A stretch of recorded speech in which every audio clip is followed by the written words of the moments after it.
Easy कुरा योभन्दा easy कुरा चाहिँ अरू केही पनि छैन होला जस्तो लाग्छ क्या मलाई। ल त्यसो भए यो सुरु गरौँ है हामी। सबैभन्दा सुरुमा हामी हेरौँ चार्जिङ अफ क्यापेसिटर। क्यापेसिटरलाई चार्ज गर्दाखेरि के कस्तो भेरिएसन देखिँदो रहेछ त्यो सबै कुराको स्टडी हामी यसमा गर्छौँ है। अब क्यापेसिटरलाई चार्ज गर्नको लागि डाइरेक्टली चार्ज गर्न हुँदैन, त्यसै कारणले हामीले एउटा रेजिस्टरबाट चार्ज गर्छौँ र पछि डिस्चार्ज गर्दा पनि त्यही रेजिस्टरको थ्रु नै डिस्चार्ज गर्छौँ है। ल यहाँ मैले एउटा ब्याट्री राखेको छु जसको पोटेन्सियल V छ, एउटा रेजिस्टर जसको रेजिस्टेन्स R र क्यापेसिटर विथ क्यापेसिटेन्स C छ, ठिक छ। र यो सर्किटमा फ्लो हुँदै गरेको करेन्ट भनेको चाहिँ I छ भनेर सपोज गऱ्यौँ हामीले, ठिक छ होइन यो कुरा? हेलो तिम्रो साउन्ड अलि लेट आएर किन होला? किन आएको त? नेट स्लो भएर एकचोटि चेन्ज गर्छु ल।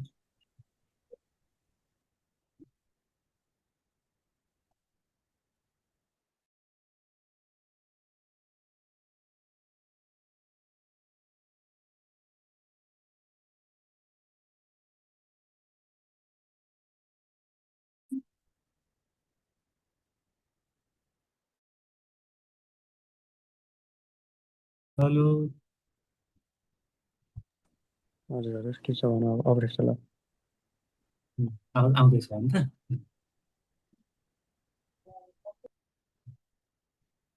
ल यो क्यापेसिटरलाई हामी चार्ज गर्दैछौँ। चार्ज गर्नको लागि मैले पोटेन्सियल एप्लाई गरेको छु V।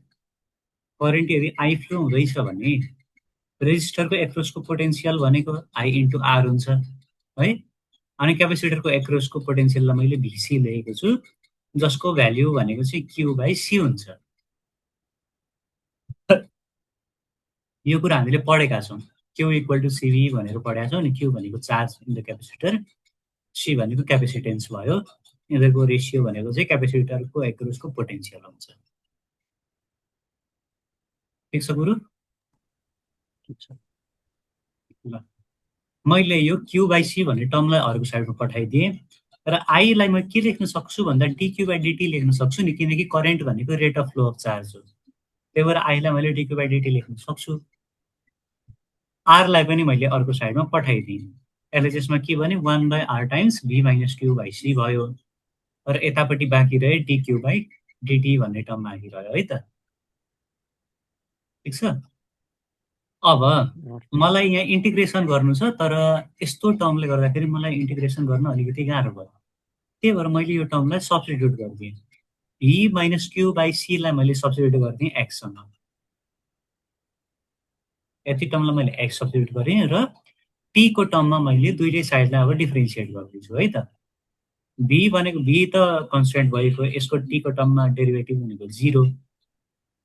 डेरिभेटिभ गर्नु पर्यो अब मैले यो टर्मको। यो C भनेको क्यापेसिटेन्स, यो पनि कन्स्टेन्ट, त्यही भएर यसलाई मैले साइडमा यत्तिकै राखिराखेँ, नेगेटिभ साइन यहाँ छँदैछ।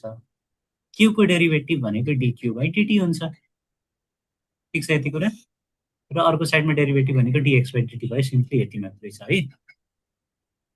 यसरी dQ/dt को एक्सप्रेसन के भयो भन्दा यदि C लाई मैले अर्को साइडमा पठाएँ भने -C × dx/dt हुन्छ। क्लियर छ यो कुरा? ल यही कुरालाई अब म यो टर्मलाई यहाँ लेख्दैछु है त राम्ररी। अब यो dQ/dt भन्ने जुन टर्म छ नि, यो टर्म dQ/dt भन्ने टर्मको भ्यालु कति निकालेको छु मैले? -C × dx/dt भनेको छु मैले, यहाँ लेखिदिएँ। यो टर्म V - Q/C भन्ने टर्मलाई मैले x भनेको छु, यो भनेको x/R भयो, जसलाई मैले यहाँ लेखेको छु है त यो साइडमा, ठिक छ। अब यो x लाई मैले x साइडमा राखिदिएँ, यो C र R भन्ने टर्मलाई अर्को साइडमा लगेर राखिदिएको छु एकैतिर है त। र मैले दुवै साइडलाई इन्टिग्रेट गरेँ। मैले दुवै साइडलाई इन्टिग्रेट गर्दा के पाएँ भन्दाखेरि dx/x को इन्टिग्रेसन भनेको log x हुन्छ, नेचुरल लग हो, त्यही भएर ln लेखेँ मैले है। अनि अब यो C र R भनेको त कन्स्ट्यान्ट टर्म भयो, यिनीहरू त केही पनि चेन्ज हुँदैनन्। मैले dt को मात्रै इन्टिग्रेसन गर्नुपर्ने छ, डिटी को इन्टिग्रेसन भनेको टी हुन्छ हुन्छ नि हेलो यसको टी आरसी बाहिर आयो डिटीको इन्टिग्रेसन भनेको टी आरसी कन्सटेन्ट छ नि जस्ताको त्यस्तै बसिराखेँ अनि एउटा के भन्ने इन्टिग्रेसन कन्सटेन्ट मैले यहाँ लिएर आएँ अब यो साइडबाट लग हटाउनको लागि अर्को साइडमा एक्सपोनेन्सियल लिनु पर्यो एक्सपोनेन्ट एक्स इक्वल टु ईको power minus T by RC plus के भयो यहाँबाट मैले अब यो प्रोडक्ट रुल लगाएर यिनीहरूलाई छुट्याइदिएँ है त मल्टिप्लाई हुँदाखेरि पावर एड हुन्छ नि त्यही भएर एड भएको पावरलाई मैले छुट्याइदिएँ के भनेर ईको power minus T by RC into ईको पावर के भनेर छुट्याएँ एनी एक्सको भ्यालु मैले सब्स्टिट्युट गरेँ भी माइनस क्यू बाई सी र यो जुन टर्म छ ईको पावर के यो ईको पावर केलाई मैले ए भनेर राखेँ कुरो ए इन्टु ईको power minus T by RC भयो अब यो ए भन्ने कुराको भ्यालु कति हुन्छ भनेर हेरौँ है त जब टाइम 0 हुन्छ नि हामीले क्यापेसिटरलाई चार्ज गर्दा है त क्यापेसिटरलाई चार्ज गर्दाखेरि हैन क्यापेसिटरलाई चार्ज गर्दाखेरि जब हामीले चार्ज गर्न सुरु गरेको हुन्छौँ त्यति बेला त चार्ज क्यापेसिटरमा 0 नै हुन्छ नि है टाइम पनि 0 चार्ज पनि 0 यो भ्यालु हामीले यहाँ राख्यौँ भने टाइमको ठाउँमा पनि मैले 0 राखेँ चार्जको ठाउँमा पनि 0 राखेँ अनि मेरो एक्सप्रेसन के भयो त भन्दाखेरि यतापट्टि भी मात्रै बाँकी रहने भयो किनकि यो टर्म 0 हुने भयो हैन अनि ईको पावर पनि 0 टीको भ्यालु 0 भएपछि ईको पावर 0 ईको पावर 0 भनेको 1 त्यसपछि के मात्रै बाँकी रह्यो भन्दा यो टर्म गयो 1 त्यो टर्म 0 भएर गयो यो टर्म 1 भएर गयो बाँकी के रह्यो b इक्वल टु a भनेपछि a को भ्यालु कति हुँदो रहेछ b नै हुँदो रहेछ भन्ने कुरा हामीले यहाँबाट थाहा पायौँ है त यो जुन a भन्ने हामीले सपोजिसन गरेको थियो यसको भ्यालु चाहिँ b नै हुँदो रहेछ बुझ्यो कुरा तिमीले यो x को ठाउँमा v minus u by c अलग आउँछ हजुर x को ठाउँमा v minus u by c लेखेको यो त अघि मैले लेट गरेको यो डेरिभेटिभ गर्न गाह्रो भयो कि यहाँ इन्टिग्रेसन डेरिभेटिभ गर्न गाह्रो भयो त्यसपछि यसलाई मैले एक्स सब्स्टिट्युट गरेको थिएँ नि त अघि त्यही भएर यहाँ पछि फिर्ता पनि लिएर आएको एक्सको ठाउँमा तल टाइम 0 हुँदा क्यू पनि 0 त्यही भएर त्यति बेला भीको भ्यालु के हुँदो रहेछ ए भनेपछि ए को भ्यालु भी ए को ठाउँमा मैले बी राखेँ र यो के अरे पोटेन्सियललाई एक साइडमा राखेँ क्यू बाई सीलाई अर्को साइडमा राखेँ है त बुझिन्छ नि यो कुरा यो लाइनमा के लेखेको भनेर Q by C equal to V times 1 minus ईको power minus T by RC भनेर हुँदो रहेछ अनि यो सीलाई पनि मैले यता गएर मल्टिप्लाई गरिदियो भने Q equal to CV 1 minus ईको power minus T by RC हुन्छ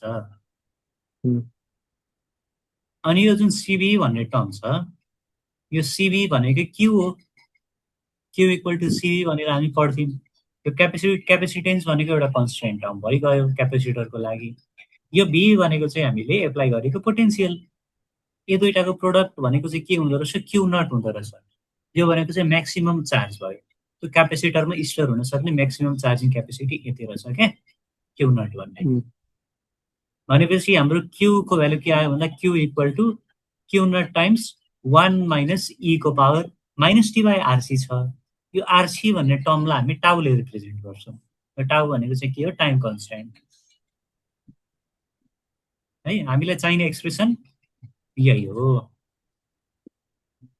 चार्जिङको केसमा है त टाउ भनेको के रहेछ आरसी रहेछ टाउ भनेको आर इन्टु सी अब माथि हेरौँ टाउको अलिकति मिनिङ के हुँदो रहेछ टाइम कन्स्टेन्ट भनेर the term tau equal to RC is called time constant of the के अरे क्यापेसिटर अब यदि टीको भ्यालु टाउ भयो भने के हुन्छ भन्दाखेरि टीको भ्यालु टाउ भयो भने टी र टाउ बराबर भएपछि यो काटिएर -1 भयो पावर है ईको पावर -1 हुँदो रहेछ अनि जब यो 1 माइनस ईको पावर -1 को भ्यालु तिमी क्यालकुलेटरमा हाल्छौ तब तिमीले 0.63 नियरली इक्वल टु यति भनेर आउँदो रहेछ है क्यू नट भनेको त क्यू नट भइगयो त्यसो भए यो टाइम कन्स्टेन्टले के रिप्रेजेन्ट गर्दो रहेछ भन्दाखेरि चार्जिङ गर्दाखेरि जब क्यापेसिटरको चार्ज चाहिँ आफ्नो पिक क्यापेसिटी भन्दा 63% मात्रै पुगेको हुन्छ हो त्यो टाइमलाई चाहिँ हामी टाइम कन्स्ट्यान्ट भन्छौँ चार्जिङको बेला है।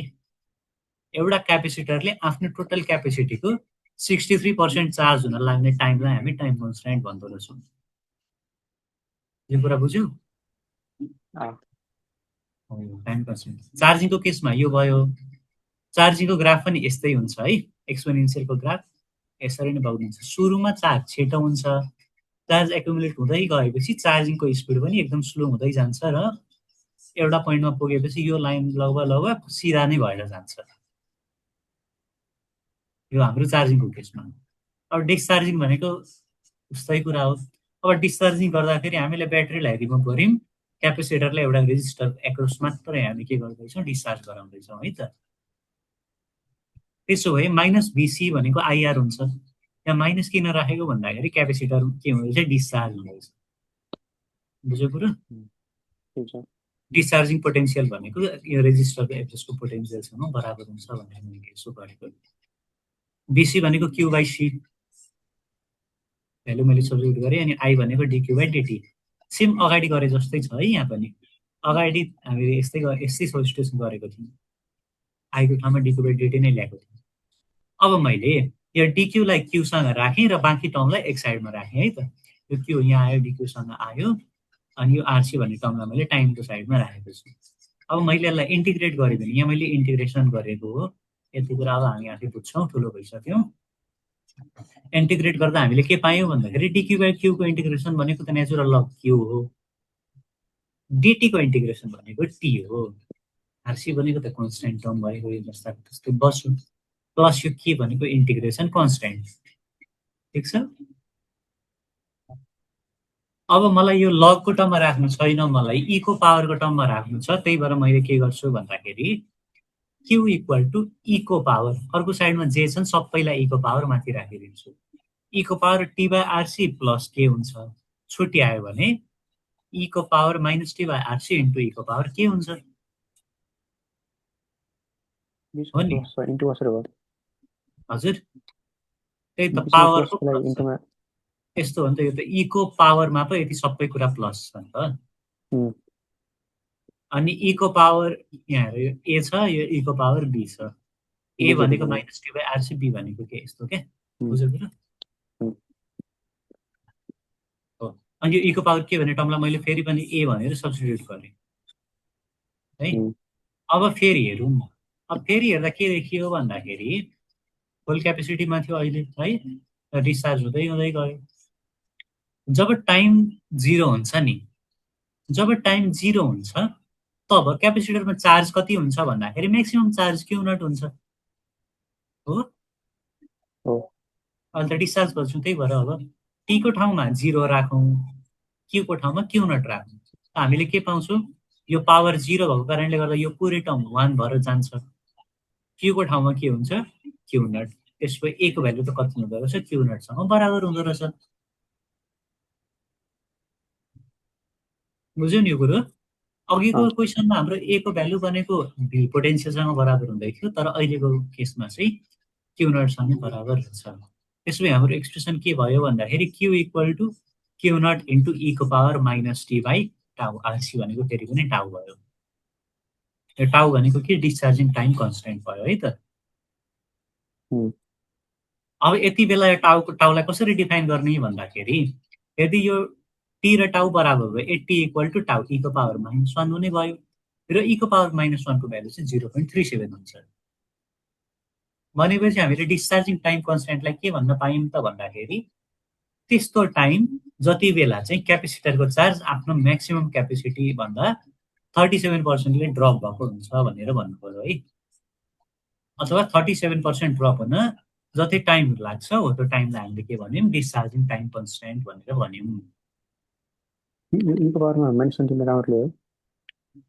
ईको पावर -1 कसरी भयो भन्दा जब टी र टाउ बराबर भयो, मतलब टाइम कन्स्ट्यान्ट चाहिँ टीसँग बराबर भयो क्या, त्यति बेला हामीले टाइम कन्स्ट्यान्टलाई डिफाइन गर्नु खोज्दैछौँ नि, त्यही भएर।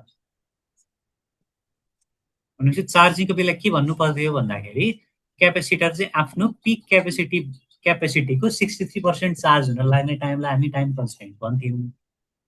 डिस्चार्जिङको बेला चाहिँ हामी के भन्छौँ, पिक क्यापेसिटीबाट 37% मा आउन लाग्ने टाइम भनेर भन्दो रहेछौँ के। ल ठिक छ है, यो चाहिँ चार्जिङ र डिस्चार्जिङको ग्राफ सँगै बनाएको है मैले। यतापट्टि चार्ज राखेको छु, यतापट्टि टाइम राखेको छु भने चार्जिङ यसरी बढ्दै जान्छ, डिस्चार्जिङ यसरी घट्दै जान्छ। सुरुमा हामीले चार्जिङ डिस्चार्जिङ दुइटैमा हेऱ्यौँ भने सुरुमा चाहिँ एकदमै स्पिडमा ऱ्यापिडली भइरहेछ है, डिस्चार्जिङ पनि छिटै भइरहेछ, चार्जिङ पनि छिटै भइरहेछ। तर टाइम बढ्दै गएपछि यो रेट आफै कम हुँदै गएको छ, यो कुरा हामीले देख्नु पर्यो। त्यस्तै अब यो अर्को टपिक यही मात्रै छ हाम्रो, अरू केही छैन, यति छन्। एलआर सर्किटमा rise and decay of current, यसमा यो चार्जिङ डिस्चार्जिङ भयो जस्तै हाम्रो एलआर सर्किटमा करेन्ट पनि घट्ने बढ्ने गर्छ है। हो अब हो त्यो चाहिँ रेट के छ, कस्तो हुन्छ, करेन्ट कसरी घट्दै बढ्दै गर्दो रहेछ भन्ने कुरा हामी हेर्छौँ। यो सर्किटमा के छ भन्दाखेरि एउटा ब्याट्री अथवा मैले पोटेन्सियल डिफरेन्स एप्लाई गरेको छु, एउटा रेजिस्टर छ र एउटा इन्डक्टर छ। रेजिस्टरको रेजिस्टेन्स आर, इन्डक्टरको इन्डक्टेन्स एल छ। ठिक छ। अनि टोटल पोटेन्सियल चाहिँ कोसँग बराबर हुँदो रहेछ भन्दाखेरि रेजिस्टरको एक्रोसको पोटेन्सियल र इन्डक्टरको एक्रोसको पोटेन्सियल। र इन्डक्टरको एक्रोसको पोटेन्सियल भनेको यति हुन्छ भन्ने कुरा हामीलाई लेन्स लले भनेको छ नि, E equal to minus di/dt भनेर भन्थ्यो है। अहिले हामीले म्याग्निट्युडको मात्रै कुरा गर्दैछौँ, त्यही भएर हाम्रो इक्वेसन के भयो अथवा फर्मुला के छ, यो छ। अब मैले के गरेँ भन्दाखेरि यो आइआर भन्ने टर्मलाई अर्को साइडमा पठाएँ, यो टर्मलाई यतिलाई एक्लै राखेँ। B minus IR equal to L di dt हुन्छ। अब मैले आई भएको टर्मलाई आईसँग राख्छु, किनकि मलाई इन्टिग्रेसन गर्नु छ नि त, सेम टर्मलाई सँगै राखेको। अनि अरू टर्मलाई चाहिँ म अर्को साइडमा राखिदिन्छु। अरू टर्म भनेको एल मात्रै छन्, जुन कोसँग बस्छ डिटीसँग बस्छ। अब यो टर्म यता आयो, यिनीहरू टर्म उता गए भनेर बुझाउने चाहिँ। ठिक छ कुरो। अब तल हेर ल, हामीले इन्टिग्रेसन गर्नुपर्ने छ आईको टर्ममा है। यदि तलको डेरिभेटिभ, यो लाइनलाई एकछिन हेरौँ, यसैलाई हेरौँ, इन्टिग्रेसन गर्नुपर्ने आईको टर्ममा छ। यदि तलको डेरिभेटिभ माथि भएको भए हामीले डाइरेक्ट लग लिन सक्थ्यौँ सजिलो तरिकाले, तर यहाँ त छैन है। आइआरको डेरिभेटिभ भनेको त आर हुन्छ नि त, आर हुन्छ। यदि आर माथि भएको भए सजिलो हुन्छ, त्यही भएर मैले थपिदिएँ, मलाई चाहियो थपिदिएँ। यता मात्रै थपिनँ, अर्को साइडमा पनि मैले थपेँ है त। तर माइनस छ, त्यही भएर यसको के अरे डेरिभेटिभ भनेको माइनस आर हुन्थ्यो नि त है। त्यही भएर त्यो आर मैले यहाँ बाहिर निकालेको छु है त। अनि लग ई भी माइनस आइआर, यसको इन्टिग्रेसन भयो। अर्को साइडमा आर र एल भनेको कन्स्ट्यान्ट भए, इन्टिग्रेसन मैले के गर्नु पर्यो, डिटीको इन्टिग्रेसन कति हुन्छ टी। अब यहाँ चाहिँ मैले अहिले नै लिमिट राखेको छु है त। जब टाइम 0 हुन्छ तब करेन्ट पनि 0 हुन्छ। एउटा सर्टेन टाइम टीमा करेन्टको भ्यालु एउटा केही आई भन्ने भ्यालु भएको हुन्छ। त्यही भएर टाइम 0 हुँदाखेरि करेन्ट 0, टाइम टी हुँदा करेन्ट आई भनेर मैले सपोज गरेँ है। मैले यो माइनसलाई अर्को साइडमा पठाइदिएको छु, यो साइड। अनि हामीले पढेका छौँ लग ए माइनस लग बी भनेको लग ए/बी हुन्छ नि। त्यही भएर मैले यो टर्मलाई यसरी राखेँ। अर्को साइडमा अझै पनि केही चेन्ज ल्याएको छैन। अब यो साइडबाट म लग हटाएर अर्को साइडमा के लिन्छु, एक्सपोनेन्सियल। ठिक छ कुरो यो? ठिक छ, बुझ्छु। अब यो v/b भनेको 1, ir/b भयो यतापट्टि। यो 1 र एक्सपोनेन्सियलवाला टर्मलाई मैले एक साइडमा राखेँ, यो ir/b लाई मैले अर्को साइडमा राखेँ है, छुट्याएर राखेँ। छुट्याएर राख्दा अब के देखियो भन्दाखेरि मैले आईलाई अझै एक्लै बनाएँ र यो r/b लाई पनि मैले अर्को साइडमा पठाइदिएँ। v/r भयो यो साइडमा गएर, यी टर्म जस्ताको त्यस्तै छन्। v/r भनेको अब यहाँ हेर है, यो करेन्ट त केले गर्दा भेराइ हुन्छ भन्दाखेरि यो इन्डक्टरले गर्दा। किनकि इन्डक्टरले करेन्ट बढ्दैछ भने बढ्नबाट रोक लगाउँछ, घट्दैछ भने घट्नबाट रोक लगाउँछ। तर यदि यो इन्डक्टर नभएको भए, यो केसमा इन्डक्टर नभएको भए यसमा फ्लो हुने म्याक्सिमम करेन्ट भनेको त v/r हो कि होइन भन त। इन्डक्टर नभएको म्याक्सिमम त्यति करेन्ट हुन्थ्यो। तर यसको के सपोज गर्नु पर्यो भन्दाखेरि यो प्योरली इन्डक्टिभ हो है, यसमा केही पनि रेजिस्टेन्स छैन भनेर मान्नु पर्यो, नत्र हाम्रो कुरा मिल्दैन नि। त्यही भएर भी बाई आरलाई मैले आई नट भनेको मेरो म्याक्सिमम करेन्ट भनेर लेखेँ। किन भन्ने कुरा हामीले बुझिसक्यौँ। अब मलाई करेन्ट मात्रै चाहिएको थिएन क्या, मलाई के चाहिएको rise and decay of current, यसको रेट चाहिएको, कति रेटमा बढ्दैछ कति रेटमा घट्दैछ भनेर। त्यसो भए म त्यो निकाल्ने कोसिसमा लाग्छु है, के आउँदो रहेछ कस्तो आउँदो रहेछ हेरौँ। मैले यसलाई टीको टर्ममा डेरिभेटिभ गरेँ भने डिआई बाई डिटी आउँछ, जुन भनेको मेरो rate of change of current हो नि। ल अब अर्को साइडमा के हुँदै रहेछ हेरौँ है त। यो साइडमा आई नट भनेको त एउटा कन्सटेन्ट टर्ममा म्याक्सिमम भ्यालु हो नि त, जसको डेरिभेटिभ कति हुन्छ 0 हुन्छ। अब डेरिभेटिभ कसको गर्नु पर्यो भन्दा यो आई नट यता मल्टिप्लाई भएपछि यति टर्मको डेरिभेटिभ गर्नु पर्यो। ईको पावरमा टी छ, ईको पावर एटी भनेको ए इन्टु ईको पावर टी हुन्छ नि। ईको पावर एटीको डेरिभेटिभ भनेको ए इन्टु ईको पावर टी हुन्छ। त्यस्तै ए भन्ने टर्म मेरो लागि के हो, यति हो, माइनस आर बाई एल। तर यहाँ माइनस छैन, किन छैन, किनकि पहिलादेखि माइनस थियो, घटेर गयो है। बुझ्यो कुरा? आई नट आर इन्टु ईको power minus R by L into T भयो। एल अर्को साइडमा लगेर मैले मल्टिप्लाई गरिदिएँ, ठिक छ। ल अब यो जुन इक्वेसन छ नि, यसमा यसरी फेरि फर्केर आएर हेरौँ ल। यो इक्वेसनमा हामीले केही कुरा हेर्न छुटाए जस्तो लाग्यो। हजुर माइनस कहाँको, यहाँको माइनस भनेको यो पावरबाट गएको माइनस, यो टर्मको अगाडि पहिलादेखि नै एउटा माइनस टर्म थियो नि त। हो, त्यसले यो माइनस माइनस मिलेर प्लस भयो कि। यो टर्मलाई फेरि फर्केर आएर हेरौँ है। यहाँ म केही टर्म देखिरहेको छु जुन तिमीले देखेको छौ कि छैन यहाँ हाम्रो आउँदै गरेको एक्सप्रेसनमा। यसलाई फेरि फर्काएर एक्सपान्ड गर्ने भने भनेको I naught minus I naught into ईको पावर यति हुन्छ नि है, यति हुन्छ। मैले आई नट माइनस आईलाई एक साइडमा राखेँ, यति बाँकी टर्मलाई अर्को साइडमा राखेँ, किनकि यही टर्ममा माथि आएको एक्सप्रेसनमा देखिरहेको छु क्या,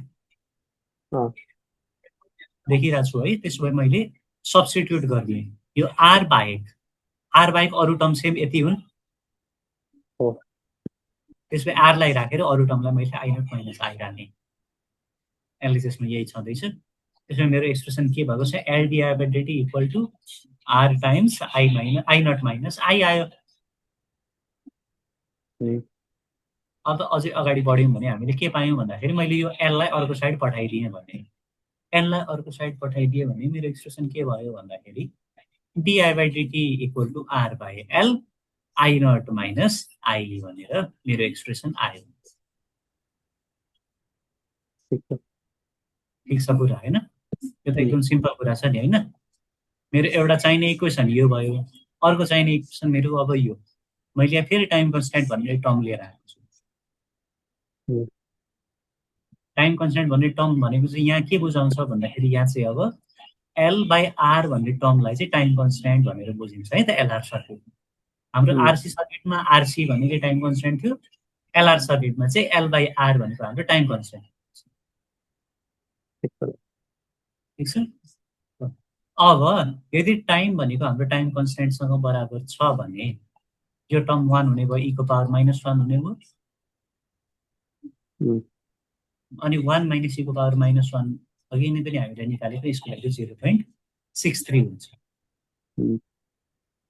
यहाँबाट हामीले के पायौँ भन्दाखेरि टाइम कन्स्ट्यान्ट भनेको त त्यस्तो टर्म रहेछ जब करेन्टलाई आफ्नो पिक भ्यालुको 63% पुग्न जति टाइम लाग्छ हो, टाइम भनेको हाम्रो टाइम कन्स्ट्यान्ट रहेछ।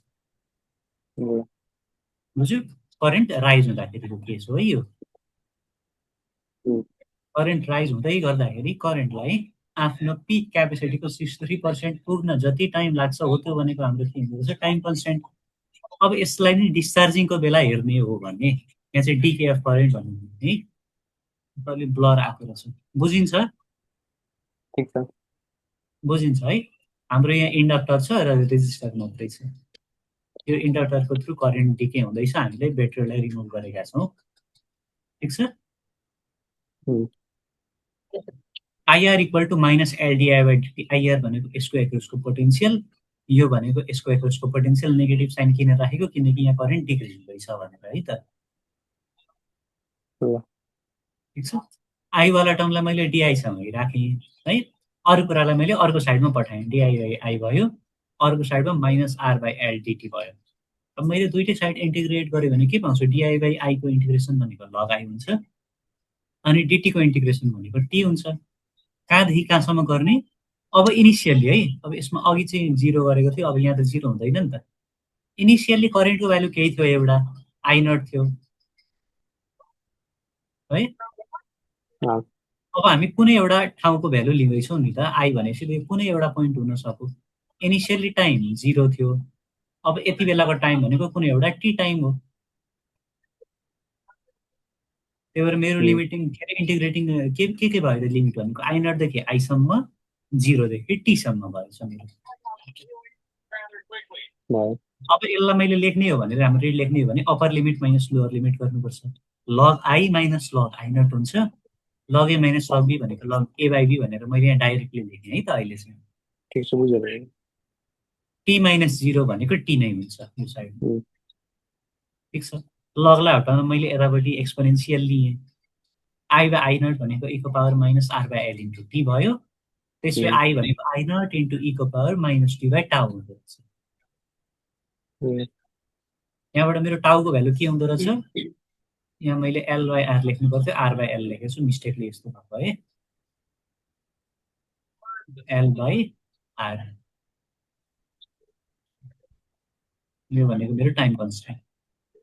जब टी भनेको टाउसँग बराबर हुन्छ, ई को पावर त -1 हुने भयो, र ई को पावर -1 भनेको 0.37 हुँदो रहेछ। यहाँबाट हामीले के बुझ्यौँ त भन्दाखेरि, टाइम कन्स्ट्यान्ट भनेको त्यस्तो भ्यालु रहेछ जब करेन्ट डिक्रिज हुँदै गर्दाखेरि आफ्नो पिक भ्यालुको 37% पुग्छ। त्यो टाइमलाई हामी टाइम कन्स्ट्यान्ट भनेर भन्नुपर्छ है। के भनेको नि ग्राफ भयो सिम्पल एउटा, करेन्ट बढ्दैछ, करेन्ट डिके हुँदैछ। यसको रेट पनि अघि हामीले क्यापेसिटरको चार्जिङ डिस्चार्जिङहरू जस्तै सेम तरिकाले भइरहेको छ। ठिक छ, यति कुरा क्लियर छ है, केही समस्या छैन यतिमा त। आजको लागि हामी यति नै गर्छौँ। ठिक छ, यसको पनि पिडिएफहरू पठाउँदै गर्नु है। म यसको पनि पिडिएफ पठाउँछु। यो च्याप्टरको नाम के हो, भेराइङ करेन्ट। करेन्ट भयो यो इलास्टिसिटी। मैले इलास्टिसिटीको अस्ति पठाएको थिएँ कि किन थिएनौ नि, म त्यो पनि सबै एकैचोटि पठाउँछु। इलास्टिसिटी 1 यो भयो है।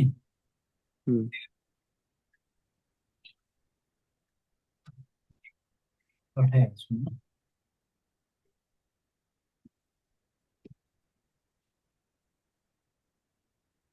यता इन्डिया गरिदिन्छु। हुन्छ, म पठाइदिन्छु।